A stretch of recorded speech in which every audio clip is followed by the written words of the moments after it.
Assalamualaikum warahmatullahi wabarakatuh. Pada pertemuan kali ini kita akan memasuki bab 2, yaitu tentang teks cerita sejarah. Jika di bab 1 sebelumnya kita mempelajari tentang bagaimana sih teks dari surat lamaran pekerjaan, kini agak berbeda, kita mempelajari tentang teks cerita sejarah. Ya, untuk kalian yang mempelajari selama ini mata pelajaran IPS, PKN, atau kalian yang menggemari buku-buku biografi dari para tokoh-tokoh yang sudah wafat, itu merupakan teks cerita sejarah. Hanya saja penyajiannya ada yang disajikan lebih singkat, ada yang disajikan lebih panjang dalam bentuk buku. Nah, apa itu teks cerita sejarah? Teks cerita sejarah merupakan teks yang menjelaskan dan menceritakan fakta dan kejadian masa lalu yang menjadi latar belakang terjadinya sesuatu yang mempunyai nilai sejarah. Fakta-fakta masa lalu yang dituangkan dalam sebuah karya atau teks atau buku itu merupakan teks cerita sejarah. Teks cerita sejarah ini memiliki struktur atau susunan supaya runtut. Apa saja susunannya? Yang pertama adalah orientasi. Orientasi adalah tahapan pembuka atau pengantar pembicaraan dalam teks cerita sejarah, sehingga pembaca tidak langsung dibawa pada inti cerita yang dibahas. Pendahuluan ini biasa diisi dengan pengenalan awal peristiwa sejarah. Biasanya diperkenalkan dulu nama tokohnya siapa, latar belakang kehidupannya bagaimana secara singkat, sebelum memasuki alur intinya, ya. Selanjutnya, yang kedua dari struktur teks cerita sejarah adalah urutan peristiwa. Pada bagian ini berisi inti dari teks cerita sejarah.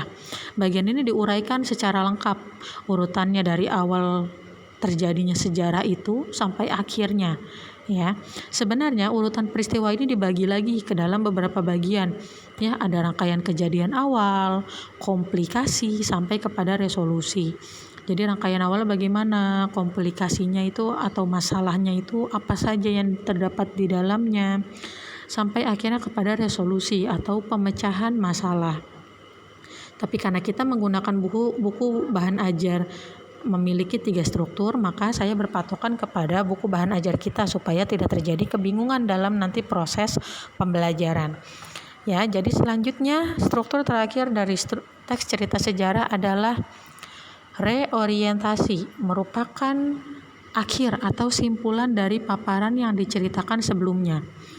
Pada umumnya, bagian ini berupa akibat atau konsekuensi dari peristiwa yang terjadi sebelumnya tadi, seperti kekalahan, kemenangan, kematian, atau bisa juga berisi komentar penulis atau evaluasi dari peristiwa yang diceritakan sebelumnya. Jadi ketiga struktur ini akan membentuk sebuah teks cerita sejarah yang utuh.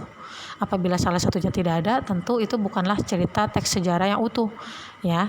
Untuk memahami proses menganalisis struktur dari teks cerita sejarah, di sini ada sebuah teks tentang Raden Ajeng Kartini dan semangat belajarnya. Terdapat 5 paragraf dengan 3 warna tinta yang berbeda. Ada tinta merah, hitam, dan biru. Tinta merah ini merupakan struktur orientasi atau pembuka. Dibuka dengan perkenalan tokoh utamanya, yaitu Raden Ajeng Kartini. Lalu diperkenalkan tahun lahirnya berapa, sebagaimana yang kita peringati setiap tahunnya. Lalu ada latar belakang keluarganya, mewariskan pendidikan. Dijelaskan pula beliau pernah duduk di bangku sekolah dasar sampai tamat, namun tidak pernah puas akan ilmu pengetahuan. Itu merupakan bagian orientasi atau pembuka, perkenalan. Selanjutnya, dari paragraf kedua, ketiga, dan keempat, atau yang bertuliskan tinta hitam, itu merupakan urutan peristiwa.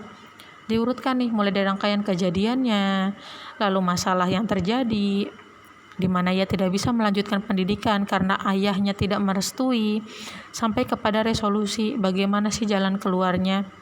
Sampai pada penutup nih, diterbitkannya buku untuk mengenang Kartini yang sudah wafat pada tanggal 17 September 1904. Dibuatkan buku berjudul Habis Gelap Terbitlah Terang. Di tinta hitam ini merupakan bagian urutan peristiwa dalam teks cerita sejarah. Selanjutnya ada bagian yang memiliki tinta biru atau berada di paragraf terakhir.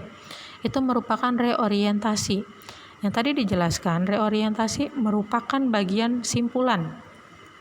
Bisa berisi kekalahan, kemenangan, atau juga komentar dari penulis. Nah, di sini merupakan reorientasi yang berisi komentar penulis. Di sini penulis mengomentari bagaimana sejarah hidup Kartini yang bisa kita jadikan suri tauladan, khususnya para perempuan, di mana tidak boleh atau diupayakan untuk belajar setinggi mungkin, menuntut ilmu semampu mungkin, ya. Jadi itulah struktur dari teks cerita sejarah. Ini contoh analisisnya. Jadi saya minta kalian untuk mencari sebuah teks cerita sejarah yang singkat saja ya, seperti ini ya. Terdiri dari 4 sampai 5 paragraf atau 6 lah paling banyak. Lalu kalian tentukan nih, mana yang termasuk bagian orientasi, mana yang termasuk urutan peristiwa, mana yang termasuk reorientasi. Jangan lupa ditandai seperti ini, diberikan tanda, boleh dengan stabilo, boleh dengan pulpen, boleh diberi kurung kurawal di sampingnya. Silakan berkreasi sekreatif mungkin bagaimana cara menganalisis sebuah struktur dari teks cerita sejarah. Selanjutnya akan kita lanjutkan di forum Google Classroom. Terima kasih. Wassalamualaikum warahmatullahi wabarakatuh.